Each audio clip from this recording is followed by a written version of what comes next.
Em relação ao oeste do estado, o que está sendo feito para aquela região que também reclama muito do abandono histórico do estado e do governo? Vamos começar pelo estrutural.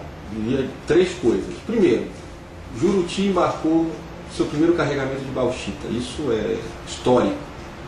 Em segundo, se nós considerarmos Altamira oeste do estado, estamos defendendo Belo Monte ali para ter energia elétrica, ICMS, estamos defendendo historicamente a mudança na taxação de ICMS para energia elétrica, o asfaltamento da Transamazônica, o asfaltamento da Cuiabá-Santarém, com condicionantes ambientais, todas essas ações. No caso de Juruti, nós dialogamos com a comunidade de Juruti Velho, nós, com o INCRA, fizemos uma coisa com a qual nos orgulhamos que eu acredito que vai entrar no manual dos movimentos sociais. Nós, junto ao INCRA, por causa da gestão da governadora, junto ao presidente Lula, nós entregamos um título de terra, obviamente coletivo, CDRU, uma concessão de direito real de uso, para a comunidade de Juruti Velho, onde fica a mina, eles vão ter direito a uma alíquota da extração da bauxita. Né? Então isso é uma coisa histórica. Em Altamira, nós estamos defendendo que Belo Monte, como eu disse anteriormente, tenha uma cota de energia elétrica para os produtores locais e para quem entrar na licitação, porque a Alcoa quer fazer uma planta de alumínio ali na região.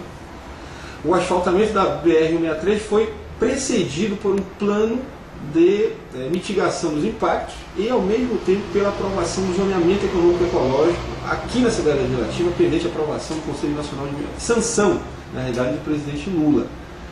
Isso aí transforma Santarém em um corredor de exportações, né? E nós temos lutado muito, inclusive contra os nossos opositores que querem voltar ao passado, no que se refere ao oba-oba, né, ambiental, lutado muito contra aqueles que defendem que não haja condicionantes ambientais nessas obras.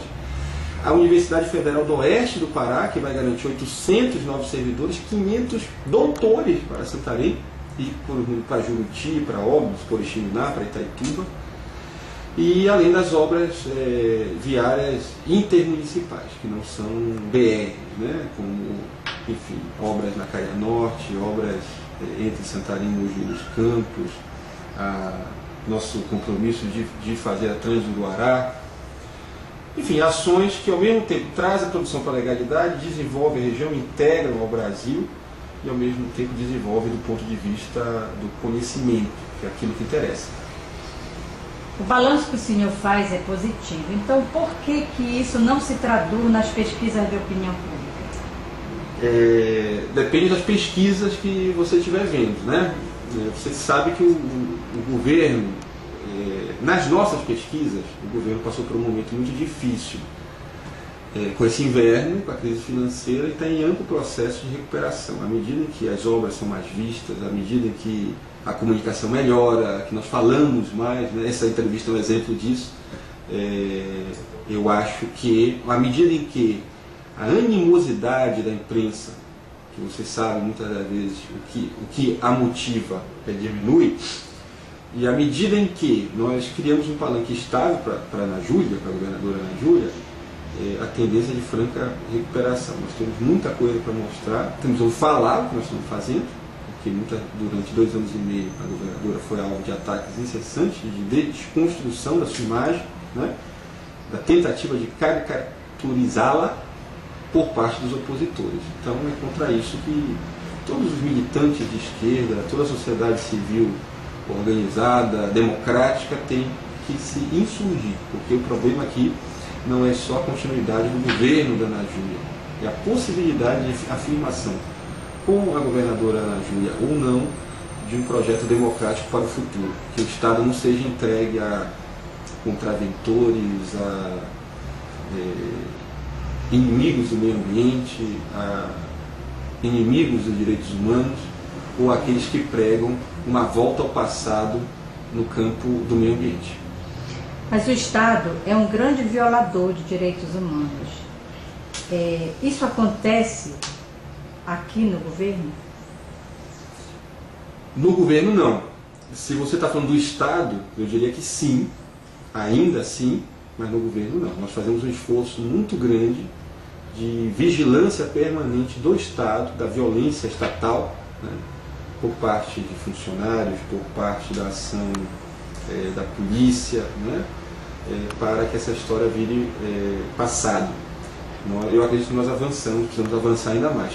Fortalecemos a Corregedoria da Polícia, fortalecemos a Defensoria Pública, criamos uma Secretaria de Direitos Humanos e estamos, inclusive, capacitando policiais para que a história de desrespeito aos direitos humanos por parte do Estado seja coisa do passado. Mas há uma inquietação na sociedade paraense, um certo alto grau de corrupção no governo, secretário. Não acredito que exista um alto grau de corrupção no governo. Nós sabemos que o Estado brasileiro é muito corrupto. O sistema eleitoral brasileiro é muito corrupto. Nós defendemos uma reforma eleitoral ampla, que inclua voto em lista. Nós, eu digo, eu e alguns militantes do PT, né? É a posição do PT isso. Voto em lista, financiamento público de campanha, né? Para que aqueles que não têm dinheiro possam disputar, pelo menos em condições mínimas de igualdade com quem tem dinheiro, e para que se evitem mecanismos de captação de recursos com o uso de métodos pouco louváveis. Então há uma corrupção sistêmica no Estado brasileiro, uma corrupção sistêmica no sistema eleitoral brasileiro. O que é que nós fazemos para combater? Reforçamos a Auditoria Geral do Estado, você acompanha na imprensa, inclusive a Auditora Geral do Estado faz um belíssimo trabalho, apanha muito da imprensa, né? Porque ela é incansável na caça aos corruptos. Nós temos sido absolutamente abertos com o Ministério Público, nossas contas têm sido aprovadas pelo Tribunal de Contas, mas isso é uma disputa, né, e é uma vigilância incessante.